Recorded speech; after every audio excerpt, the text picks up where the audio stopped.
بسم اللہ الرحمن الرحیم۔ وہ انسان زندگی میں کبھی ہار ہی نہیں سکتا جس کی امید اللہ سے ہو۔ اللہ اسی انسان کا امتحان لیتا ہے جسے وہ چاہتا ہے۔ جو اللہ سے رو رو کر مانگتے ہیں انہیں مانگنے کے بعد رونے کی ضرورت نہیں پڑتی۔ انسان کی طاقت اور بساط صرف اتنی ہے کہ وہ سانس لینے پر بھی اللہ کی مرضی کا محتاج ہے۔ انسان کتنا ہی گناہگار کیوں نہ ہو، اللہ تعالیٰ اسے ہمیشہ اپنا بندہ کہہ کر ہی پکارتا ہے اور مایوسی سے بچاتا ہے۔ تمہارے ایک آنسوں کے بدلے وہ مسکرا کے تمہاری ساری خواہشوں پر کن کہہ دیتا ہے۔ ایسی محبت تم سے صرف تمہارا اللہ ہی کر سکتا ہے۔ تنہائی میں گناہ کرنے سے بچو، کیونکہ اس گناہ کا گواہ صرف اللہ پاک خود ہوتا ہے۔ جس کا رابطہ خدا کے ساتھ ہو وہ ناکام نہیں ہوتا۔ ناکام وہ ہوتا ہے جس کی امیدیں دنیا سے وابستہ ہوں۔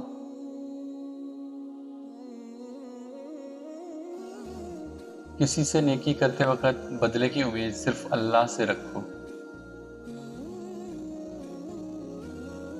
دلی سکون کے لیے یہی کافی ہے کہ کوئی ہمارا ساتھ دے یا نہ دے، اللہ تعالیٰ ہر وقت ہمارے ساتھ ہے۔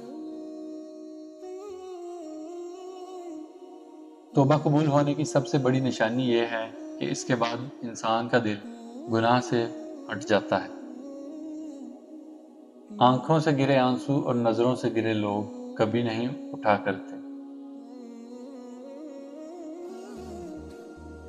صرف ایک غلطی کی دیر ہے، لوگ فوراً بھول جائیں گے کہ آپ کتنے بہترین انسان ہیں۔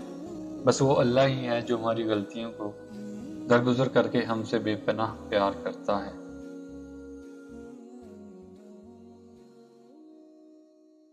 اگر تمہارے رزق میں سے دوسروں کی ضروریات پوری ہو رہی ہیں تو تم خوش قسمت ہو کہ تمہارا رب تمہارا رزق پاک کر رہا ہے۔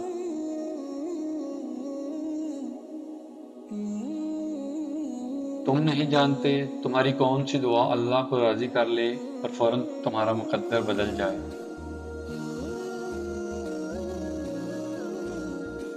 اور پھر زندگی میں ایسے لوگ بھی تو مل جاتے ہیں جن کا ساتھ چاہے ہمارے ساتھ بہت کم ہو، مگر ان کا دیا ہوا سہارا پوری زندگی ہمارے کام آتا ہے۔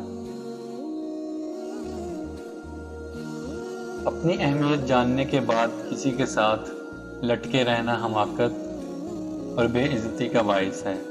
لہٰذا دل کو مضبوط کرو اور جہاں عزت نہ ہو وہاں کنارہ ہی صحیح ہے۔ جہاں اتنا مانگا ہے وہاں ایک بار پھر سے مانگ لو۔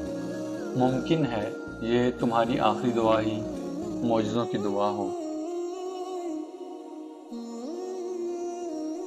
تو اگر تمہارا دل ایک دفعہ پھر اللہ سے مانگنے کو کہہ رہا ہے تو ایک دعا اور صحیح۔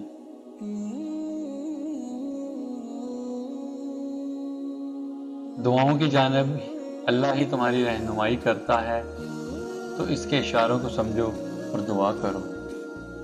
امید کرتا ہوں آپ کو آج کی ویڈیو اچھی لگی ہوگی۔ ویڈیو کو لائک اور شیئر کرنا نہ بھولیے گا اور چینل کو سبسکرائب ضرور کیجیے گا۔ جزاک اللہ۔